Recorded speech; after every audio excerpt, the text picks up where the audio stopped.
ഞാൻ ഒരു 5 വർഷം മുന്നോട്ട് അല്ലെങ്കിൽ ഇപ്പോൾ 2 വർഷം മുന്നേ ഉള്ള സഞ്ജു സാംസൺ അല്ല ഇപ്പോൾ സഞ്ജു സാംസൺ ആയിട്ട് ക്രിക്കറ്ററായിട്ട് കളിക്കുന്നത്. അപ്പോൾ കുറേ പാഠങ്ങൾ പഠിച്ചിട്ടുണ്ട്, ബെറ്റർ ആയിക്കൊണ്ടിരിക്കുകയാണ്. അപ്പോൾ ഇനിയും വർക്ക് ചെയ്തുകൊണ്ടിരിക്കുകയാണ് ബെറ്റർ ആവാൻ വേണ്ടിയിട്ട്. അപ്പോൾ ഞാൻ ക്രിക്കറ്റിലോട്ട് വളരെ സന്തോഷമുള്ള ഒരാളാണ്. അപ്പോൾ ക്രിക്കറ്റ് ഇല്ലെങ്കിൽ വേറെ ഒന്നും ലൈഫിൽ എന്ത് ചെയ്യുമെന്ന് നമ്മൾ ഇരുന്ന് ആലോചിക്കുന്നുണ്ടായിരുന്നു.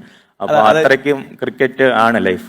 അത് ഒരുപാട് ചോദ്യങ്ങൾ അങ്ങനെ ഉണ്ടായിട്ടുണ്ട്. ക്രിക്കറ്റ് അല്ലായിരുന്നെങ്കിൽ എന്ത് എന്നുള്ളൊരു ചോദ്യം ഇപ്പൊ കുറെ ചോദിച്ചിട്ടുണ്ടാവും.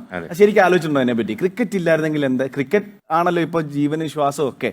ക്രിക്കറ്റ് ഇല്ലായിരുന്നെങ്കിൽ എന്തായിരുന്നു? അത് എൻ്റെ അച്ഛനമ്മയുടെ അടുത്ത് ചോദിക്കാൻ പറ്റിയ ഒരു ചോദ്യമാണ്. അപ്പോൾ എനിക്ക് അറിഞ്ഞൂടാ. അപ്പോൾ ഡൽഹിയിൽ എവിടെയെങ്കിലും ഇപ്പോൾ എന്തെങ്കിലും ഒരു ജോബ് ചെയ്ത് എവിടെയെങ്കിലും ഇരിക്കുമായിരുന്നു. നമ്മൾ ചെറുപ്പം ഡൽഹിയിലായിരുന്നു. അച്ഛൻ ഫുട്ബോളർ ആയിരുന്നല്ലോ.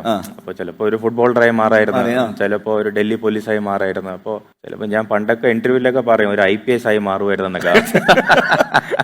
അപ്പോൾ കുറച്ച് വലുതായപ്പോഴാണ് മനസ്സിലായത് അത്ര എളുപ്പമുള്ള കാര്യമൊന്നുമല്ലെന്ന്. അപ്പോൾ ക്രിക്കറ്റ് തന്നെ കളിച്ച വലിയ സന്തോഷം. കുടുംബത്തിൽ നിന്ന് ഒരാളെന്ന് പറയുമ്പം ഞങ്ങൾക്ക് എപ്പോഴും ഞങ്ങളുടെ ആഗ്രഹം ഏത് ടീം ഇട്ടാലും അതിൽ ഞങ്ങളുടെ പയ്യൻ വേണം എന്നുള്ളതാണ്. അപ്പോൾ നമുക്ക് അങ്ങനെ ഒരു ഓപ്പർച്യൂണിറ്റി കിട്ടാതെ വരുമ്പോൾ ഞാൻ ഇപ്പോൾ ഒരു റീസെന്റ് പോസ്റ്റ് തന്നെ ബ്രദറിന്റെ ഉണ്ടായിരുന്നു.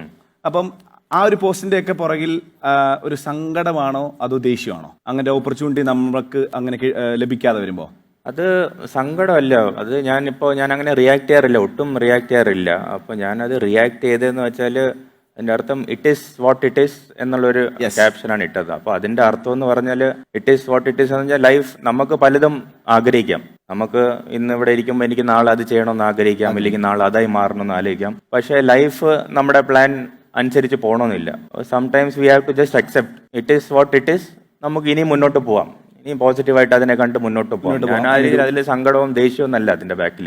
അപ്പോൾ ഇത് ആദ്യമായിട്ടല്ലോ നമ്മൾ ഒരു ക്രിക്കറ്റ് ആകുമ്പോൾ, ഒരു കരിയർ ആകുമ്പോൾ, അല്ലെങ്കിൽ ബ്രോന്റെ തന്നെ കരിയർ ആകുമ്പോൾ we will definitely go through lot of challenges. തീർച്ചയായിട്ടും നമുക്ക് പലതും വരും, പലതും നമ്മൾ വിചാരിക്കുന്ന പോലെ ട്രാക്കിൽ ഒരിക്കലും പോകുന്നില്ല. അപ്പൊ അതാണല്ലോ ഒരു ലൈഫിന്റെ ഒരു രസം എന്ന് പറയുന്നത്, ഒരു ജ്യൂസ് എന്ന് പറയുന്നത് അതാണല്ലോ.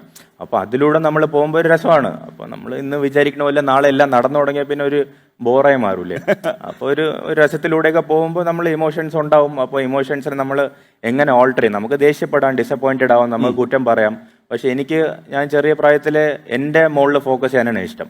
ഇപ്പോൾ നമ്മൾ റിസൾട്ട് ആഗ്രഹിച്ച റിസൾട്ട് വന്നില്ല, അപ്പം നമുക്ക് ഭയങ്കര നോർമലാണ്. നമ്മൾ അത് കാരണം എനിക്ക് വന്നില്ല, അല്ലെങ്കിൽ അയാൾ കാരണം വന്നില്ല, അല്ലെങ്കിൽ അവര് സിസ്റ്റത്തിന്, നമുക്ക് എല്ലാവരെയും പറയാം.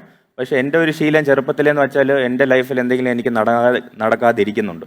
അപ്പോൾ ഞാൻ ഫസ്റ്റ് ഏറ്റവും കൂടുതൽ പിൻ പോയിന്റ് ചെയ്യുന്നത് എന്നെ തന്നെയാണ്. ഞാൻ എന്ത് കുറവ് ചെയ്തിട്ടാണ് എനിക്കത് കിട്ടാതെ പോയത്? ഞാൻ ഒരു 100 അടിക്കുന്നുണ്ടെങ്കിൽ എന്തുകൊണ്ട് ഞാൻ 200 അടിക്കുന്നില്ല? എൻ്റെ ഫിറ്റ്നസ് ലെവൽ ഇതാണെങ്കിൽ എന്തുകൊണ്ട് ഞാൻ അതിനെ അപ്ഗ്രേഡ് ചെയ്യുന്നില്ല? അപ്പോൾ എപ്പോഴും ഞാൻ എന്നെ തന്നെയാണ് നോക്കുന്നത്. നീ എന്തുകൊണ്ട് അത് എത്തിയില്ല, എന്തുകൊണ്ട് ഇനി നമുക്ക് എന്തൊക്കെ ബെറ്റർ ആക്കാം? അപ്പോൾ ആ ഒരു ശീലം ചെറുപ്പത്തിലെ ക്രിക്കറ്റ് എന്നുള്ളൊരു സ്പോർട്സ് എന്നെ പഠിപ്പിച്ചിട്ടുണ്ട്.